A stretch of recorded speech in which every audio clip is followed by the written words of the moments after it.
Welcome to Telugu one health. నేను మహాలక్ష్మి. ఈరోజు మనతో పాటు డాక్టర్ అభినవ్ రెడ్డి గారు ఉన్నారు. వారితో మాట్లాడదాం. నమస్తే సార్. నమస్తే అండి.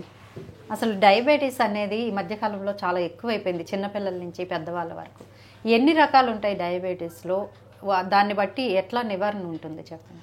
సో డయాబెటీస్ నిజంగానే మీరు చెప్పినట్టు ప్రతి వారంలో ఆల్మోస్ట్ 1 crore పాపులేషన్ ఉంటే ఆల్మోస్ట్ 50-60% వరకు మనం డయాబెటీస్ చూస్తున్నాము. ప్రివలెన్స్ అనేది ప్లస్ ప్రీ డయాబెటీస్ పాపులేషన్ అనేది కూడా చాలా ఇంక్రీజ్ అయింది. రీసెంట్గా మా సంస్థ ICMR ఇండియాబ్ స్టడీ అనేది చేశారు. దాంట్లో ప్రీ డయాబెటీస్ పాపులేషన్ అనేది చాలా ఎక్కువ ఉండింది అని చెప్పి చూసాము. సో ఈ డయాబెటీస్లో పలు రకాలు ఉంటాయి. బేసిక్గా మొదటిది టైప్ 1 డయాబెటీస్, రెండోది టైప్ 2 డయాబెటీస్. ఇవి చాలా కామన్. ఇవి కాకుండా gestational diabetes, other forms of డయాబెటీస్లో ప్యాంక్రియాస్కి సంబంధించిన డయాబెటిక్ డిజార్డర్స్ కానీ, ప్రెగ్నెన్సీ వచ్చినప్పుడు డయాబెటీస్ కానీ ఉంటాయి. సో 90% టైప్ 2 డయాబెటీస్ అంటే పెద్దవారిలోనే డయాబెటీస్ చూస్తాము. సో సెకండ్ వచ్చి 10% of the population type 1 diabetes అంటే చిన్నపిల్లల నుంచి 30 years లోపు వచ్చే డయాబెటీస్ని టైప్ 1 డయాబెటీస్ లేదా latent autoimmune diabetes of adults అంటాం. సో ఇది కూడా ఒక రకమైన డయాబెటీస్. దీనికి కూడా ఇన్సులిన్ తీసుకునే పరిస్థితి ఉంటుంది. Okay sir. అంటే ఇట్లాంటి వాళ్ళు మెడిసిన్ని లైఫ్ లాంగ్ వాడాలంటారా? ఎస్, ఖచ్చితంగా. టైప్ 1 కానీ టైప్ 2 కానీ అదర్ ఫార్మ్స్ ఆఫ్ డయాబెటీస్లో ప్రాబ్లీ జెస్టేషనల్ డయాబెటీస్ ఒక్కటి, షుగర్ ప్రెగ్నెన్సీ పీరియడ్లో మాత్రమే మందులు అవసరం పడవచ్చు లేదా ఇన్సులిన్ అవసరం పడవచ్చు. తర్వాత తగ్గిపోవచ్చు, కానీ ఫ్యూచర్లో వీళ్ళకి డయాబెటీస్ వచ్చే రిస్క్ మళ్ళీ ఉంటుంది. సో మళ్ళీ ఉంటుంది డెఫినెట్గా. సో వీళ్ళు ప్రతి సంవత్సరానికి ఒకసారి అయినా fasting sugar, HbA1c, post prandial sugar అనేది ఖచ్చితంగా చెక్ చేయించుకోవాలి. సో టైప్ 1 డయాబెటీస్లో ఏంటంటే ఇన్సులిన్ మాత్రమే పనిచేస్తుంది, ఎందుకంటే వీళ్ళకి ప్యాన్క్రియాస్లో ఇన్సులిన్ తయారీ అనేది ఉండదు. సో ఎక్స్టర్నల్గా మనం ఇన్సులిన్ ఇంజెక్షన్స్ తీసుకోవాల్సిందే. ఇది జీవితాంతం మొత్తం తీసుకోవాల్సిందే. ఒకవేళ ఇన్సులిన్ కనుక ఆపేస్తే చనిపోయే ప్రమాదం కూడా ఉంటుంది. సో ఎవరైనా అడ్వర్టైజ్మెంట్ కానీ ఏదైనా మీ టైప్ 1 డయాబెటీస్ని మాయం చేస్తాము, మందులు లేకుండా ఇన్సులిన్ లేకుండా అంటే మాత్రం నమ్మకండి ప్లీజ్. ఇవన్నీ అపోహలే. అదే టైప్ 2 డయాబెటీస్ వస్తే ప్రాబబ్లీ దీన్ని రివర్సల్ కానీ రెమిషన్ కానీ కాస్త కొన్ని రోజుల వరకు అవ్వచ్చు. అంటే డయాబెటీస్ వచ్చిన మొదటి 5 సంవత్సరాలు మాత్రమే ఇది కూడా పాసిబుల్. 5 సంవత్సరాలు దాటిన తర్వాత ఏమవుతుందంటే మన ప్యాన్క్రియాస్లో ఏదైతే బీటా సెల్ రిజర్వ్ ఉంటుందో క్రమంగా తగ్గుతూ ఉంటుంది. ఇది ప్రోగ్రెసివ్ డిజార్డర్ అంటాం. సో ఇది తగ్గిపోతున్న కొద్దీ మన టాబ్లెట్లు కానీ ఇన్సులిన్ కానీ పెరగడం జరుగుతుంది. ఒకవేళ మీరు కంట్రోల్లో అంటే జీవన శైలిలో మీ డైట్, ఎక్సర్సైజ్ కానీ కంట్రోల్లో పెట్టుకుంటే మాత్రం ప్రాబబ్లీ మందులు తగ్గి లేకుండా మందులు లేకుండా కూడా కొంతమందిలో చేయొచ్చు. అంటే రివర్సబుల్ డయాబెటీస్ యాక్చువల్గా డయాబెటీస్ రివర్సల్ అనేది ఒక మిత్. సో రివర్సల్ కంటే నేను రెమిషన్ అనే పదం వాడతా. రెమిషన్ అంటే కొన్ని రోజులు ఉండకపోవచ్చు, అంటే ఒక 2 years 3 years ఉండకపోవచ్చు. సామాన్యంగా జనాలు ఏం చేస్తారంటే డైట్, ఎక్సర్సైజ్ కొన్ని రోజులు చేయగలుగుతారు, అంటే సంవత్సరమో 2 సంవత్సరాలు చేస్తారు. తర్వాత మళ్ళీ ఎక్సర్సైజ్ తగ్గించడం, తినడం మొదలు పెడతారు. అప్పుడు ఈ డయాబెటీస్ అనేది మళ్ళీ వస్తుంది, మళ్ళీ స్టార్ట్ అవుతుంది. సో రివర్స్ అంటే ఏంటంటే ఒకసారి పోతే మళ్ళీ రావద్దు, కానీ ఇది కంటిన్యూస్ ప్రాసెస్ వస్తూనే ఉంటుంది. సో రెమిషన్ అనే పదం నాకు తెలిసి ఇది కరెక్ట్ పదం రివర్సల్ కంటే అని నా ఉద్దేశం. రెమిషన్ ఆఫ్ డయాబెటీస్ అంటాం. అట్లాగే అంటే ఎక్సర్సైజులు, యోగా వల్ల కూడా డయాబెటీస్ తగ్గించుకోవచ్చు. ఖచ్చితంగా తగ్గించుకోవచ్చు. మొదట డయాబెటీస్ ట్రీట్మెంట్లో ఫస్ట్ వచ్చి డైట్. సో డైట్లో లో కార్బోహైడ్రేట్ డైట్ అనేది ముఖ్యం. అంటే మీరు తినే కార్బోహైడ్రేట్ అనేది తక్కువ ఉండాలి, ప్రోటీన్, ఫ్యాట్ సఫిషియంట్ అమౌంట్లో ఉండాలి. సో సెకండ్ ట్రీట్మెంట్ వచ్చేసి ఎక్సర్సైజ్లో 4 రకాల ఎక్సర్సైజ్లు ఉంటాయి. సో మొదటి రకం ఎక్సర్సైజ్ ఏంటంటే వాకింగ్, బ్రిస్క్ వాకింగ్ చేయొచ్చు. సో FAR అనేది చెప్తా. F అంటే ఫ్లెక్సిబుల్ ఎక్సర్సైజెస్, రెండోది ఎరోబిక్ ఎక్సర్సైజెస్, మూడోది వచ్చి రెసిస్టెన్స్ ఎక్సర్సైజెస్. సో యోగా కూడా దీంట్లో ఒక భాగమే. సో వారానికి 150 నిమిషాలు ఆఫ్ ఎక్సర్సైజెస్. ఈ నేను చెప్పిన 4 రకాల్లో ఏ ఎక్సర్సైజ్ అయినా చేయొచ్చు. ఒకవేళ ఏజ్ ఎక్కువ ఉన్న వాళ్ళు అరోబిక్, వెయిట్ లిఫ్టింగ్ అలాంటి ఎక్సర్సైజ్ చేయకపోవడం మేలు, ఎందుకంటే ఫ్రాక్చర్స్, ఫ్రెజైల్ ఉంటారు కాబట్టి వాళ్ళకి ఇబ్బందులు రావచ్చు. సో ఏ వయసుకి సంబంధించిన ఎక్సర్సైజ్ ఆ వయసు వాళ్ళు చేయాలి.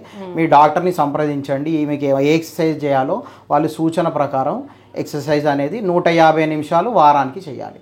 సో రోజు తప్పించి రోజు కూడా చేయొచ్చు, రోజు చేయలేని వాళ్ళు. కాకపోతే 2 రోజులు గ్యాప్ ఇవ్వకూడదు. ఇవ్వకూడదు వరుసగా. అట్లాగే ఇప్పుడు కొన్ని ఉద్యోగాలు ఉంటాయి సార్, తిరిగే ఉద్యోగాలు ఉంటాయి. అట్లాంటి వాళ్ళు మళ్ళీ స్పెషల్ గా ఎక్సర్సైజ్ అవసరమా? అట్లాంటి వారు ఖచ్చితంగా అవసరం. సో ఇదే పెద్ద ఎక్సర్సైజ్ మీ పని. ఇంట్లో ఆడవాళ్ళు రోజు ఫీమేల్ పేషెంట్స్ వచ్చిన వాళ్ళకి అమ్మ ఎక్సర్సైజ్ చేయాలంటే ఇంట్లోనే ఊడుస్తున్నాను సార్, నేను 10 నిమిషాలు ఊడుస్తా, 20 నిమిషాలు పనులు చేస్తాను.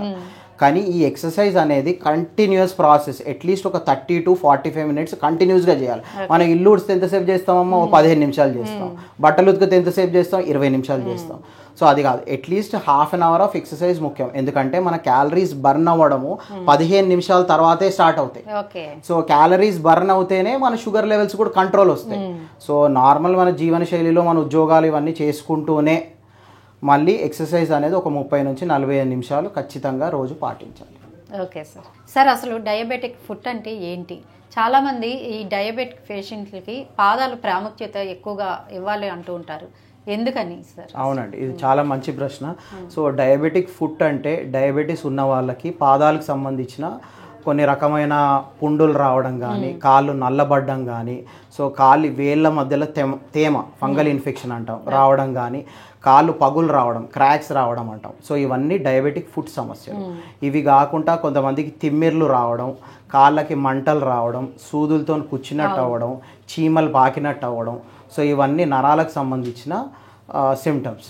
సో దీంట్లో ఏంటంటే దీన్ని 2 రాగా విభజించవచ్చు. డయాబెటిక్ ఫుడ్లో ఒకటి ఏంటంటే రక్త కణాలు ఎఫెక్ట్ అవుతాయి, అంటే మీ బ్లడ్ వెజిల్స్. సో రక్త సరఫరా కాళ్ళకి తక్కువ అవ్వడం వల్ల మీ బ్లడ్ వెజిల్స్ ఎఫెక్ట్ అవ్వడం వల్ల ఈ డయాబెటిక్ ఫుడ్ ప్రాబ్లమ్స్ అనేవి రావచ్చు. ఇంకొకటి ఏమో నరాలు ఎఫెక్ట్ అవ్వడం వల్ల. సో నరాల్లో ఏంటంటే డయాబెటిక్ న్యూరోపతి అంటాం. సో నరాలు ఎఫెక్ట్ అవ్వడం వల్ల మనకి తిమ్మిర్లు, మంటలు, సూదులతో కూర్చున్నట్టు అవుతాయి. సో ఇవి ఎవరిలో ఎక్కువ వస్తాయి? ఎవరికైతే షుగర్ కంట్రోల్లో లేని వాళ్ళకి. సో HbA1c అనేది 8 లోపు పెట్టుకుంటే ఈ సమస్యలన్నీ రావు. రెండోది ఏంటంటే డయాబెటీస్ ఉన్న వాళ్ళు ఎవరైతే స్మోకింగ్ చేస్తారో వాళ్ళకి రక్త సరఫరా అనేది తగ్గిపోయింది. సో స్మోకింగ్ కానీ, టొబాకో చూయింగ్, గుట్కా చూయింగ్ ఇవన్నీ ఎవరైతే చేస్తారో రక్త సరఫరా తగ్గిపోతుంది. సో బ్లడ్ వెజిల్స్ అనేవి నారోయింగ్ అయిపోతాయి, దగ్గరకు అయిపోతాయి. సో ఇంకోటి ఏంటంటే ఆల్కహాల్ తీసుకోవడం. సో డయాబెటీస్ ఉన్న వాళ్ళు ఎక్కువ మందు తాగితే ఏమవుతుందంటే పెరిఫెరల్ న్యూరోపతి, వాళ్ళకి నరాలు దెబ్బతింటాయి. సో బ్లడ్ వెజిల్స్, నరాలు ఈ 2 దెబ్బతింటేనే మనకి డయాబెటిక్ ఫుడ్ ప్రాబ్లమ్స్ అనేవి వస్తాయి. ఓకే, అంటే కొంతమందికి కాలు కూడా తీసేసే పరిస్థితులు వస్తూ ఉంటాయి. అంతవరకు ఎందుకు సార్? అంటే ముందే తెలుసుకోలేకపోవడం వల్ల అట్లాంటి పరిస్థితి? అవును, ఇది ముందే తెలుసుకోవడానికి కొన్ని రకమైన టెస్ట్లు ఉన్నాయి. సో ఈ టెస్ట్లు ఏంటంటే సంవత్సరానికి ఒకసారి ఈ 2 టెస్టులు చేయించుకోవాలి. ఒకటేమో రక్త సరఫరా ఎలా ఉందనేది చూస్తాం, దీన్ని యాంకిల్ బ్రేకియల్ ఇండెక్స్ అంటాం. అంటే ఒక రకమైన అల్ట్రాసౌండ్ స్కానింగ్ చేస్తాము. సో మీ బ్లడ్ వెజిల్ డయామీటర్ ఎంత ఉంది ఏంది అనేది దాంట్లో తెలిసిపోయింది మనకి. సో ఈ యాంకిల్ బ్రేకియల్ ఇండెక్స్ అనేది 0.9 కంటే తక్కువ ఉంటే వీళ్ళకి రక్త ప్రసరణ సరిగ్గా లేదని అర్థం. సో ఇలా గనక ఉంటే మనం ముందు జాగ్రత్తనే రక్తం పల్సగయ్యే మాత్రలు ఇవ్వాల్సి ఉంటుంది. ఇలాంటి పేషెంట్స్ టాబ్లెట్స్ ఉంటాయి. సో ఒకవేళ సివియర్ పెరిఫెరల్ ఆర్టరీరియల్ డిసీజ్ కనుక ఉంటే నెక్స్ట్ లెవెల్ ఏంటంటే వీళ్ళకి స్కాన్ చేస్తాం. స్కాన్ చేసి బ్లాకేజ్ ఎంత ఉంది, ఎక్కడుంది అనేది చూస్తాం. బ్లాకేజ్ కనుక ఎక్కువ ఉంటే అప్పుడు స్టంటింగ్ అంటాం. హార్ట్లో ఎలాగైతే స్టంటింగ్ చేస్తామో కాళ్ళల్లో బ్లడ్ వెజిల్స్లో కూడా అలాగే చేస్తాం. సో దీనికి యాంజియోగ్రామ్ చేసి ఫస్ట్ యాంజియోప్లాస్టీ అంటాం. యాంజియోప్లాస్టీ లేదా కొన్ని స్పెషల్ కేసెస్లో బైపాస్ లాంటివి కూడా చేయాల్సి ఉంటుంది. హార్ట్లో చేసిన బైపాస్ కాదు, చిన్న బైపాస్ లాంటివి చేయాల్సిన అవసరం పడవచ్చు. సో నెక్స్ట్ వచ్చి నరాలకు ఒక టెస్ట్ ఉంటుంది, దీన్ని బయోథీజియోమెట్రీ అంటాం. ఈ బయోథీజియోమెట్రీలో ఏంటంటే మన నరాలు స్పర్శ ఎలా ఉంది అనేది టెస్ట్ చేస్తాం. సో దీనిలో వైబ్రేషన్ పొటెన్షియల్ థ్రెషోల్డ్ అంటాం. అంటే వైబ్రేషన్ మన కాలి వేళ్ళకి కొన్ని స్పాట్స్ ఉంటాయి, దానిలో చెక్ చేస్తాం. ఒకవేళ 20 కంటే తక్కువ ఉంటే బాగున్నాయని అర్థం. ఒకవేళ వైబ్రేషన్ 20 కంటే ఎక్కువ పెడితేనే మీకు స్పర్శ తెలుస్తుంది అంటే మీకు సెన్సరీ న్యూరోపతి, అంటే మీ నరాలు ఎఫెక్ట్ అవ్వడం మొదలైంది అనేది సూచన. సో అప్పుడు మనం ఇమీడియట్గా ఏం చేయాలి? బ్లడ్ షుగర్ని కంట్రోల్లో పెట్టుకుంటే ఇంకా మిగతా నరాలు చచ్చిపడిపోకుండా ఉంటాయి. ఒకసారి మీ బ్లడ్ వెజిల్స్ ఎఫెక్ట్ అవుతే తిరిగి రావు. సో ఎలాగైతే కిడ్నీలు డ్యామేజ్ అయిన తర్వాత తిరిగి రావు, నరాలు కూడా అంతే సేమ్. ఓకే సార్, అట్లాగే మరి ఇప్పుడు ఇదంతా చెప్పారు సరే, డయాబెటిక్ ఫుడ్ సమస్యలు అసలు రాకుండా మనం ఎట్లా నివారించుకోవచ్చు అంటారు? సో నివారించుకోవడం చాలా ఈజీ అండి. ఫస్ట్ మొదలు రోజు మీ మొహం ఎలా అయితే అద్దంలో చూసుకుంటారో కాళ్ళని కూడా అద్దంలో చూసుకోవడం చాలా ముఖ్యం. డయాబెటిక్ పేషెంట్కి ముఖం కంటే కాళ్ళే ముఖ్యం. సో రోజు రాత్రి పడుకునే ముందు కాళ్ళు ఎలా ఉన్నాయి, కాళ్ళకి ఏమైనా క్రాక్స్ వచ్చాయా, ఏమైనా పుండ్లాగా వచ్చాయా అనేది ముఖ్యం. ఎందుకంటే చెక్ చేసుకుంటున్నారు. ఎందుకంటే డయాబెటిక్ న్యూరోపతి ఉన్న వాళ్ళకి స్పర్శ ఉండకపోవడం వల్ల వీళ్ళకి ఏదన్నా బై మిస్టేక్ దెబ్బ తాకినప్పుడు కూడా వీళ్ళకి తెలియదు, రక్తం గారడం లేకపోతే పుండులాగా అవ్వడం తెలియదు. అందుకే చూసుకుంటే కానీ తెలియదు. మొదటిది. రెండోది, రోజు మాయిశ్చరైజర్ రాసుకోవాలి. సో రోజు ఫేస్కి మాయిశ్చరైజర్ రాసుకుంటారు కదా, అలాగే కాళ్ళకు కూడా మాయిశ్చరైజర్ రాసుకోవాలి. మూడోది, వేళ్ళ మధ్యలో తేమ, ఫంగల్ ఇన్ఫెక్షన్ ఏమైనా ఉందా చూసుకోవాలి ఖచ్చితంగా. సో నాలుగోది వచ్చి చెప్పులు లేకుండా నడవద్దు. ఎందుకంటే స్పర్శ ఉండదు కాబట్టి చెప్పులు లేకుండా నడిచినప్పుడు ఏమైనా పుచ్చుకున్నా కానీ తెలియదు. ఇంకా చెప్పులు కూడా ఎలా ఉండాలంటే ఎంసీఆర్ ఫుట్వేర్ అంటాం. ఇవే స్పెషల్గా డయాబెటిక్కి micro cellular footwear, rubber footwear అంటాము. ఇవే వాడాలి. వీటి వల్ల ఏంటంటే కుషనింగ్ సాఫ్ట్ ఉంటుంది. సో ఎక్కడ కూడా పుండు రాకుండా ముందుగా జాగ్రత్తగా ప్రివెంట్ చేసుకోవచ్చు. డయాబెటిక్ పేషెంట్స్ ఇంట్లో కూడా చెప్పులు వేసుకొని నడవడం చాలా సేఫ్. సో డయాబెటీస్ 10 సంవత్సరాలు పైబడ్డ వారికి ఈ డయాబెటిక్ ఫుడ్ సమస్యలు రావడానికి ఛాన్సెస్ చాలా హై ఉంటాయి. సో వాళ్ళు చాలా జాగ్రత్తలు తీసుకోవాలి. సార్, అసలు సీజీఎం అంటే ఏంటి? ఈ మధ్యకాలంలో సీజీఎం అనే పదం బాగా ఎక్కువగా వినిపిస్తుంది. అవునండి, సీజీఎం అనేది ఒక లేటెస్ట్ టెక్నాలజీ. సో ఇదేంటంటే మీకు చూపించినట్టయితే ఇది చిన్న చిప్ ఉంటుంది. దీన్ని కంటిన్యూస్ గ్లూకోజ్ మానిటరింగ్ సిస్టమ్ అంటాం. సో ఇది జస్ట్ ఒక సెన్సార్. సో దీనివల్ల ఉపయోగం ఏంటంటే కంటిన్యూస్గా దీనిలో ప్రతి 15 నిమిషాలకి షుగర్ రీడింగ్స్ అనేవి నోట్ అవుతాయి. ఇది ఏం చేస్తామంటే చేయి వెనక భాగంలో ఇలా అతుకు పెడతాం స్టిక్కర్ పెట్టేసి. సో మన ప్రతి డయాబెటిక్ పేషెంట్ ఒక్కసారైనా జీవితంలో ఇలాంటి సీజీఎం అనేది పెట్టుకుంటే చాలా ఉపయోగం. సో దీనివల్ల ఉపయోగాలు ఏంటనేది చెప్తాను. సో ఈ సీజీఎం అనేది వెనక భాగంలో పెట్టుకోవాలి. ఇది 14 రోజులు దీంట్లో షుగర్ రీడింగ్స్ అనేవి నోట్ అవుతాయి. ప్రతి 15 నిమిషాలకు ఒక రీడింగ్ నోట్ అవుతుంది. సో దీనివల్ల ఉపయోగం ఏంటంటే కొంతమందికి ఏమవుతుందంటే fasting sugar, PP sugar doctor దగ్గరకు వచ్చినప్పుడు నార్మల్ ఉండొచ్చు. అదే మీ 3 నెలల పరీక్ష HbA1c అనేది చాలా ఎక్కువ ఉండొచ్చు. సో డిస్క్రిపెన్సీ అనేది ఉంటుంది. సో మందులు పెంచాలా లేదా, ఎందుకు ఇలా ఉంది అనేది పేషెంట్కి తెలియదు, డాక్టర్కి తెలియదు. సో ఈ డిస్క్రిపెన్సీ ఉన్నప్పుడు అంచనా ఏంటంటే బహుశా మధ్యాహ్నం షుగర్స్ లెవెల్ పెరగడము, రాత్రి షుగర్స్ లెవెల్ పెరగడము అనేది జరుగుతుంది. సో ఈ సీజీఎం పెట్టుకుంటే సులభమైన సమాధానం దాంట్లో మనం తెలుసుకోవచ్చు. సో దీంట్లో ఏంటంటే ఇలా వాల్యూస్ అన్నీ వస్తాయి. ఉదయం 2, 4, 6 పైన చూసినట్టయితే టైము, సో కింద చూసినట్టయితే గ్రాఫ్. సో ఎక్కడ షుగర్ పెరుగుతోంది అనేది మనం చూసుకోవచ్చు. సో ఉదాహరణకి ఈ పేషెంట్కి ఏం చేశానంటే నేను సీజీఎం పెట్టాను. సీజీఎం పెట్టిన తర్వాత చూస్తే ఇక్కడ ఉదయం షుగర్స్ మరియు రాత్రి షుగర్స్ ఎల్లోలో ఉన్నాయి, షుగర్స్ పెరిగినప్పుడు అన్న. సో ఈ షుగర్స్ ఉదయం మరియు రాత్రి పెరుగుతున్నాయి. సో ఫస్ట్ 7 days చూశాను, జస్ట్ ట్రీట్మెంట్ ఏం మార్చలేదు. సో ఐడెంటిఫై చేసి ఆమెను పిలిపించి రెండోసారి ఈ పరిస్థితి, ఈ ఉదయం రాత్రి అనేవి మీ షుగర్ లెవెల్స్ పెరుగుతున్నాయి. సో ఇక్కడ ఏమేమి తిన్నారు అనేది ఫుడ్ డైరీ నోట్ చేస్తాం సామాన్యంగా. సో ఫుడ్ డైరీ అంటే ఏంటంటే ఉదయం ఏం తిన్నాం, మధ్యాహ్నం ఏం తిన్నాం, రాత్రి ఏం తిన్నాం, వాళ్ళని నోట్ చేయమంటే మనకి ఏం తింటే షుగర్ పెరిగింది అనేది తెలుసుకోవడం ముఖ్యం, ఈజీగా. సో సెకండ్ 7 days ఏం చేశాను, ఈ పేషెంట్కి ఏమేమి తినాలో చెప్పి దాంట్లో మాడిఫికేషన్ చేస్తే అదే మందులతో చూస్తే మీరు షుగర్ లెవెల్స్ ఆటోమేటిక్గా కంట్రోల్ అయ్యాయి. నేనేం లేవు. సో నేనేం మ్యాజిక్ చేయలేదు, జస్ట్ డైటే మానిటర్ చేసి డైట్లో మార్పులు ఎలా చేసుకోవాలనేది ముఖ్యం. సో దీనివల్ల ఉపయోగం ఏంటంటే ఏం తింటే మన షుగర్ పెరుగుతోంది, ఎందుకంటే ప్రతి ఒక్కరి డిఎన్ఏ డిఫరెంట్. సో ప్రతి ఒక్కరి మెటబాలిజం డిఫరెంట్. సో మీకు రాగులు తింటే షుగర్ పెరగకపోవచ్చు, నాకు రాగులు తింటే షుగర్ పెరగవచ్చు.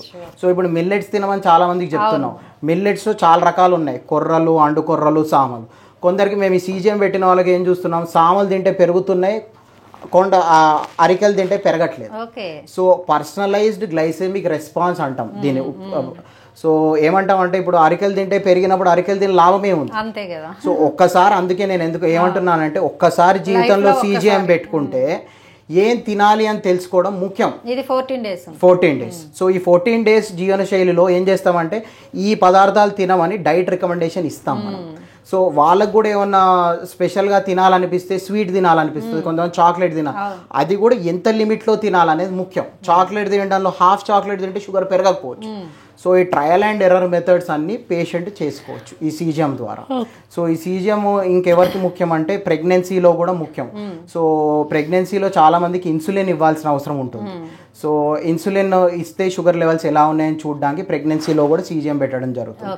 ఇంకోటి షుగర్స్ లో అయ్యే వాళ్ళు, సో షుగర్స్ చాలా ఫ్లక్చుయేషన్స్ ఉంటాయి, కొందరిలో లో అవ్వడం, కొందరిలో హై అవ్వడం.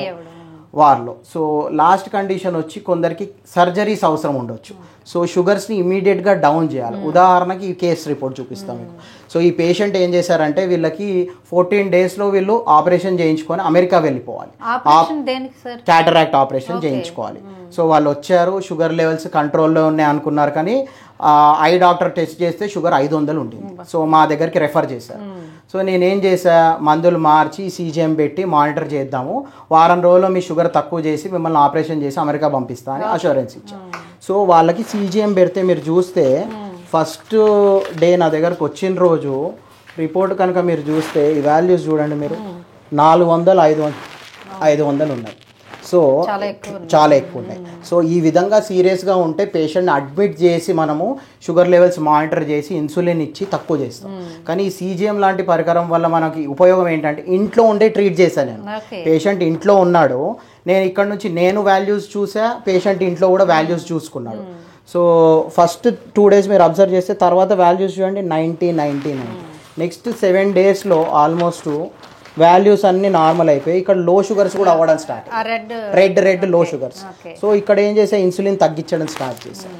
సో పేషెంట్ హ్యాపీ, నేను హ్యాపీ, పేషెంట్కి ఆపరేషన్ అయిపోయింది, షుగర్ లెవెల్స్ కంట్రోల్కి వచ్చాయి. పేషెంట్ అంటే మెడిసిన్ డోస్ అయితే మాత్రం పెంచరు, మెడిసిన్ డోస్ని కూడా అడ్జస్ట్ చేస్తాం. సో యూజువల్గా ఏం చేస్తామంటే సెన్సార్ పెట్టేసి వారం రోజులు ఇంటికి పంపించేస్తాము. వారం రోజుల తర్వాత మళ్ళీ పేషెంట్ ఒకసారి పిలుస్తాం. సో ఎక్కడ ప్రాబ్లం ఉంది, ప్రాబ్లం కలెక్ట్ అయిందా లేదా దీన్ని ఏమైనా మెడిసిన్స్ పెంచాలా తగ్గించాలా అనేది చూస్తాం. మళ్ళీ 14 రోజుల తర్వాత రెండోసారి పిలుస్తాం. సో ఇంకా ప్రాబ్లం ఐడెంటిఫై చేసి కరెక్ట్ అవ్వకపోతే మళ్ళీ మందులు పెంచడం తగ్గించడం చేస్తాం. మొత్తానికి ఈ CGM వల్ల 14 రోజుల్లో మీ షుగర్ లెవెల్స్ అనేవి కంట్రోల్ చేయొచ్చు. ఓకే సార్, ఇన్సులిన్ పంప్ అంటే ఏంటి అసలు, దాని గురించి కొంచెం చెప్పండి సార్. ఓకే, ఇన్సులిన్ పంప్ అంటే ఇన్సులిన్ని ఎక్స్టర్నల్గా ఇచ్చే ఒక పరికరం. సో ఇలా ఉంటుంది ఇన్సులిన్ పంప్ అని. సో చాలామంది టైప్ 1 డయాబెటీస్లో ఇది ఎక్కువ వాడడం జరుగుతుంది. సో ఇదేంటంటే వాళ్ళు 4 పూటలు ఇన్సులిన్ ఇంజెక్షన్ తీసుకోవాల్సిన పరిస్థితి ఉంటుంది టైప్ 1లో. సో అలా 4 పూటలు తీసుకునే బదులు ఒక సింగిల్ బటన్తో 3 సార్లు, ఉదయం ఒకసారి, మధ్యాహ్నం ఒకసారి, రాత్రి ఒకసారి మనం బటన్ ప్రెస్ చేస్తే ఇన్సులిన్ లోపలికి వెళ్ళిపోతుంది. సో ఈ ఇన్సులిన్ పంప్ అనేది టైప్ 1 డయాబెటిస్ అక్కడ పెట్టుకొని ప్రెస్ చేయాలంటారు. లేదు, ఇది ఎలా ఉంటుందంటే మీరు చూస్తే సో ఇలా బటన్ ఉంటుంది. సో ఇది చూస్తే మీరు ఇది క్యాన్లా ఉంటుంది, ఇది ట్యూబింగ్. సో ఇన్సులిన్ అనేది దీని లోపల ఫిక్స్ చేస్తాం, దీని లోపల లిక్విడ్ ఉంటుంది. సో ఇది మన పాకెట్ లో పెట్టుకుంటాము, పెట్టుకొని ఇలా అటాచ్ అయ్యే ఉంటుంది, ఇంకా రోజు మొత్తం ఇలా అటాచ్ అయ్యి ఉంటుంది. సో ఇక్కడ నుంచి మనకి ఇన్సులిన్ అనేది లోపలికి వెళ్తూనే ఉంటుంది. సో తినే ముందు ఉదయం ఒకసారి ఒక బటన్ ప్రెస్ చేయాలి, మధ్యాహ్నం ఒకసారి, రాత్రి ఒకసారి. సో 4 సార్లు పొడుచుకునేది మనకి తగ్గుతుంది, పెయిన్ అనేది తగ్గుతుంది. ఇంకోటి షుగర్ లెవెల్స్ ఫ్లక్చుయేషన్స్ కూడా ఉంటాయి, అంటే హైస్ అవ్వడం, లోస్ అవ్వడం. చాలా డయాబెటీస్ అనేది బ్రిటిల్ ఉంటుంది టైప్ 1 డయాబెటీస్లో. సో అవన్నీ తగ్గుతాయి, షుగర్ డౌన్ అవ్వడం, హై అవ్వడం తగ్గిపోతుంది. అంటే మరి దీంట్లో లిక్విడ్ అయిపోయినప్పుడు మళ్ళీ రీఫిల్ చేస్తాం, లిక్విడ్ అయిపోయినాక రీఫిల్ చేస్తాం. సో ఈ సెట్టింగ్ ఏదైతే ట్యూబ్ నుంచి క్యాన్లో ఉంది కదా, సో ఇది కూడా ప్రతి 3 రోజులకు ఒకసారి మార్చాల్సిన అవసరం పడుతుంది ఈ క్యాన్లో.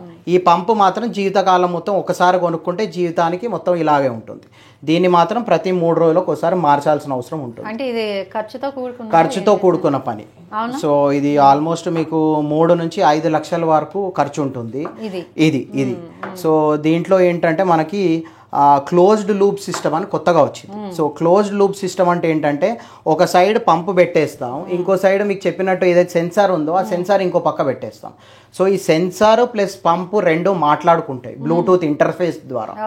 సో ఏమవుతుంది, షుగర్ లో అయినప్పుడు ఈ సెన్సార్ పంపుకి చెప్పేస్తుంది ఇన్సులిన్ ఆపేసేయాలి, సిగ్నల్ లాగిస్తుంది.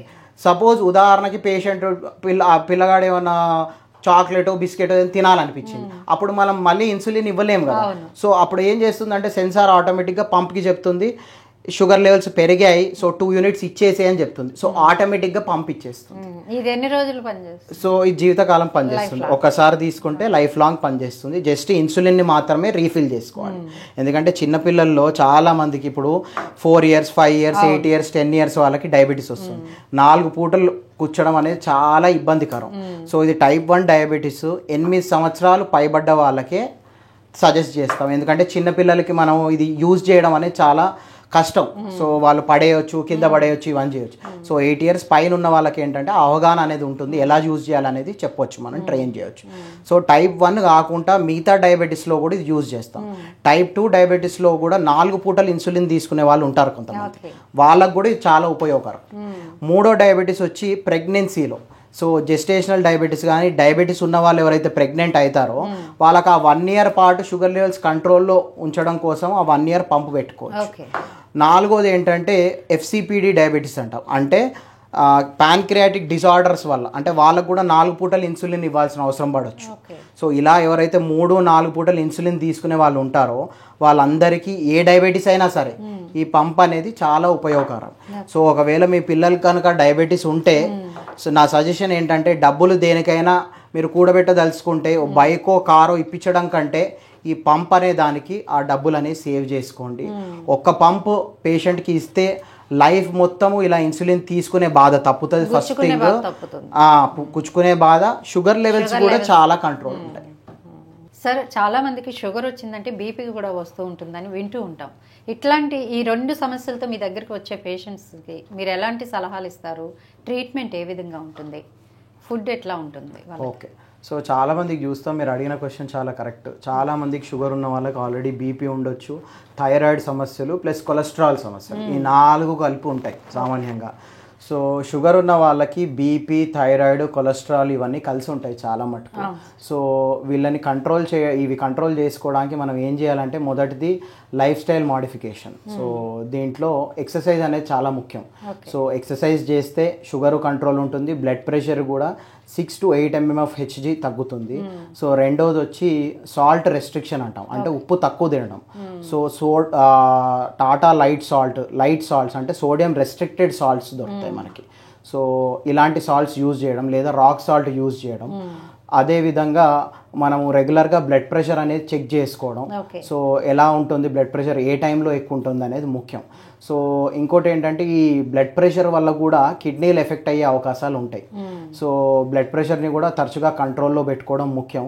అదేవిధంగా కొలెస్ట్రాల్ లెవెల్స్ని కూడా కంట్రోల్లో పెట్టుకోవడం చాలా ఇంపార్టెంట్. ఓకే, అంటే మీరు బ్లడ్ ప్రెషర్ వల్ల ఏంటి లివర్ డ్యామేజ్ అవుతుంది, కిడ్నీలు డ్యామేజ్ అవుతాయి అంటున్నారు. మరి షుగర్ వల్ల కిడ్నీలు డ్యామేజ్ అవుతాయి అంటూ ఉంటాయి. కరెక్ట్, కిడ్నీల వల్ల డ్యామేజ్ అవుతాయి, బ్లడ్ ప్రెషర్ వల్ల కిడ్నీలు డ్యామేజ్ అవుతాయి, కళ్ళు కూడా డ్యామేజ్ అవుతాయి. కళ్ళు కూడా.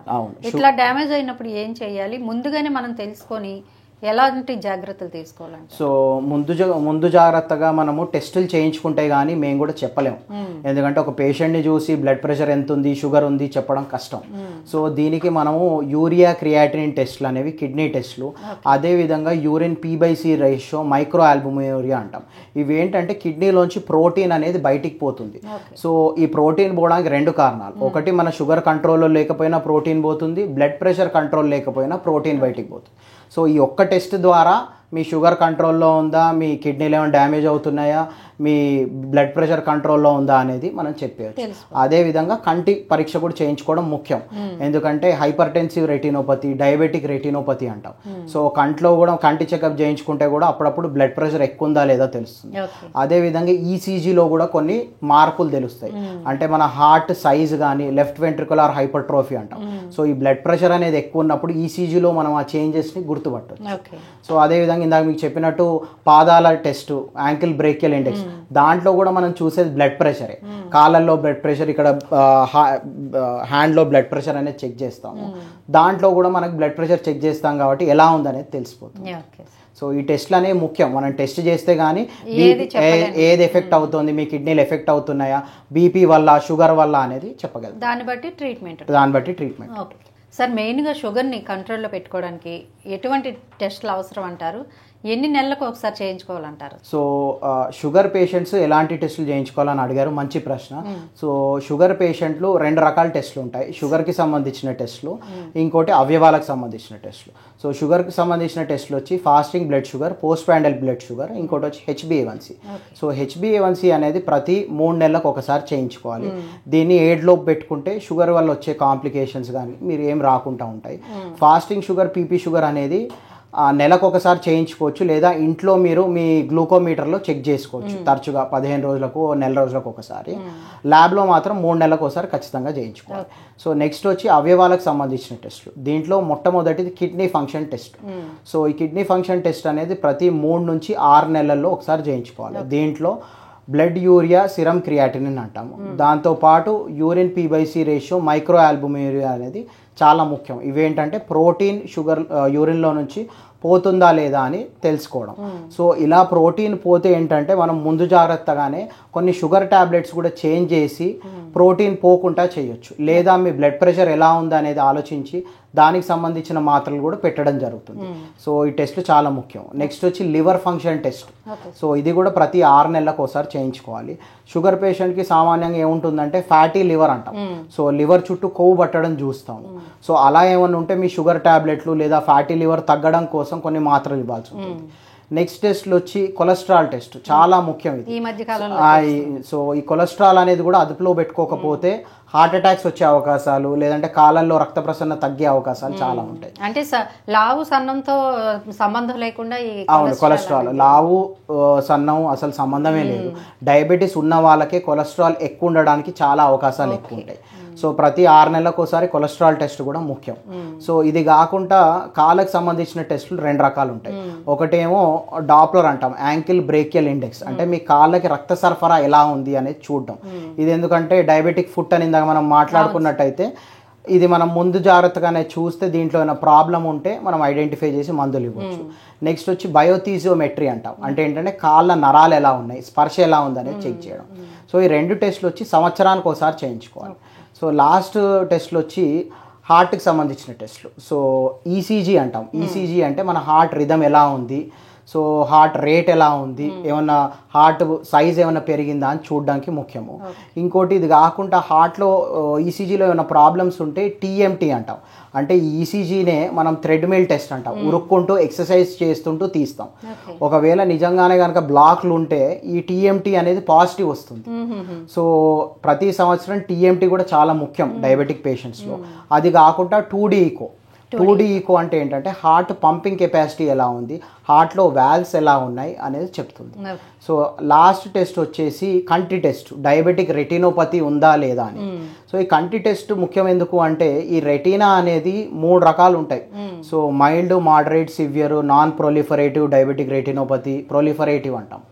సో దీంట్లో ఏంటంటే ఇది మొదటి స్టేజ్లో కనుక మనం ఐడెంటిఫై చేస్తే దీనికి కొన్ని లేజర్లు కానీ ఇంజెక్షన్లు కానీ ఇచ్చి ఫర్దర్గా డ్యామేజ్ కాకుండా చేసుకోవచ్చు. సో చాలామంది విజన్ టెస్ట్ అనగానే కళ్ళజోడు టెస్ట్ చేసాం సార్, మా కళ్ళు బాగున్నాయి, ఎటువంటి ప్రాబ్లం లేదు. సో రెటీనా అనేది వెనక భాగంలో ఉంటుంది. So specialised test. సో మీ కంటి డాక్టర్ దగ్గరికి వెళ్ళినప్పుడు ఖచ్చితంగా మాకు డయాబెటీస్ ఉంది, మా రెటీనా అనేది చెక్ చేయాలని మీరు చెప్పాలి. సంవత్సరానికి ఒకసారి రెటీనా అనేది చెకప్ చేయించుకోవాలి, ఎందుకంటే ఇవి ఎలాంటి లక్షణాలు ఇవ్వదు మీ కన్ను. సో ముందు జాగ్రత్త టెస్ట్ చేస్తే దానిలో ఐడెంటిఫై చేస్తే దానికి లేజర్ కానీ ఇంజెక్షన్స్ కానీ ఇచ్చి ఫర్దర్గా డ్యామేజ్ కాకుండా మనం ప్రివెంట్ చేసుకోవాలి. సార్ అట్లాగే ఇప్పుడు డయాబెటిక్ పేషెంట్లు కానివ్వండి, బీపీ, షుగర్లు, థైరాయిడ్స్ ఇట్లా వీళ్ళంతా వచ్చినప్పుడు వాళ్ళ మానసిక స్థితి ఎట్లా ఉంటుంది? మీరు కౌన్సిలింగ్ లాంటివి ఏమైనా ఇస్తూ ఉంటారా? ఖచ్చితంగా ఇస్తామండి. ఇప్పుడు మీరు ఉదాహరణకు చూస్తే డయాబెటీస్ వచ్చిన వాళ్ళకి ఇన్సులిన్ ఇస్తాము అనగానే చాలామంది భయంతో భయపడిపోతారు. మాకు ట్రీట్మెంట్ అవసరం లేదు, లేదు ఈ డాక్టర్ ఇన్సులిన్ చెప్తే ఇంకో డాక్టర్ని అడగడం ఇలాంటివి చేస్తుంటారు. సో మానసిక ధైర్యం ఇవ్వడం అనేది చాలా ముఖ్యం. ఎస్పెషలీ డయాబెటీస్ ఎవరైతే టైప్ 1 డయాబెటీస్ అంటే పిల్లల్లో ఎవరికైతే డయాబెటీస్ వస్తుందో వాళ్ళ పేరెంట్స్కి ప్లస్ పిల్లలకి కూడా మనోధైర్యం అనేది ఇవ్వాలి. ఎందుకంటే జీవితకాలం మీరు 4 పూటలు ఇన్సులిన్ తీసుకోవాలంటే ఎవరైనా భయపడతారు. దీనికి ఆల్టర్నేట్ ట్రీట్మెంట్స్ ఉన్నాయని అడుగుతారు. వీటికి ఆల్టర్నేట్ ట్రీట్మెంట్స్ ఏమీ లేవు. వాళ్ళకి మనోధైర్యం ఎలా ఇవ్వాలి అంటే సో ఇన్సులిన్ టైంకి తీసుకొని 4 పూటలు తీసుకుంటే వాళ్ళ ఆరోగ్యం సాఫీగా ఉంటుంది, వాళ్ళ కాంప్లికేషన్స్ లేవు. సో రీసెంట్గా మా సంస్థ మోహన్స్ డయాబెటీస్ రీసెంట్గా 100 years with how to live with diabetes for 100 years అనే ప్రోగ్రామ్ కూడా చేశాం. So type 1 diabetes, type 2 diabetes ఎవరైతే ఉన్నారో వాళ్ళు 80, 70, 90, 100 సంవత్సరాలు కూడా బతికారు. సో ఇలాంటి ప్రోగ్రామ్స్ కూడా మేము కండక్ట్ చేస్తుంటాం. ఎందుకంటే మానసికంగా కౌన్సిలింగ్ ఇవ్వడం కానీ, సో ఇలాంటి పేషెంట్స్తో ఇంటరాక్ట్ చేయడం కానీ, సో అవేర్నెస్. సో టైప్ 1 డయాబెటీస్తో కూడా మేము ప్రతి మంత్ ఒక అవేర్నెస్ టాక్ ఇస్తాం. అంటే మనోధైర్యం, వాళ్ళకి ప్రాబ్లమ్స్ ఎక్కడ ఉన్నాయి, ఏం చేయాలి అనేది చెప్తాం. సో డయాబెటీస్ అనేది జస్ట్ ఒక లైఫ్ స్టైల్ డిజార్డర్ అండి. సో ఇది పెద్ద జబ్బు కాదు, ఇది ఒక డిజీజ్ కాదు, ఇది ఒక క్యాన్సర్ లేకపోతే దీనికి ట్రీట్మెంట్ లేదనేది ఏం లేదు కదా. సో నిరాశ పడ్డావు ఎందుకు? సో టైంకి చెప్పినట్టు ఫుడ్ పాటివ్వడం కానీ, ఎక్సర్సైజ్ పాటివ్వడం కానీ, మీ డాక్టర్ చెప్పినట్టు ఇన్సులిన్ లేదా టాబ్లెట్స్ ఎలా అయితే ప్రిస్క్రైబ్ చేసి తీసుకుంటే మీ ఆరోగ్యం అందరిలా ఉంటుంది, మీరే ఎక్కువ కాలం బతుకుతారు. డయాబెటీస్ లేని వాళ్ళకంటే డయాబెటీస్ ఉన్న వాళ్ళు సక్రమంగా అన్ని పాటిస్తే ఎక్కువ రోజులు బతికే అవకాశాలు ఉంటాయి. ఎందుకంటే మీరు టైంకి టెస్టులు చేయించుకుంటారు, ఆరోగ్యం ఎలా ఉందో చూసుకుంటారు. చాలామంది ఇప్పుడు సడన్ హార్ట్ అటాక్స్ వస్తున్నాయి. ఎందుకు వస్తున్నాయి? ఎందుకంటే టైంకి చెకప్, ఒక రొటీన్ హెల్త్ చెకప్ అనేది చేసుకోకపోవడం.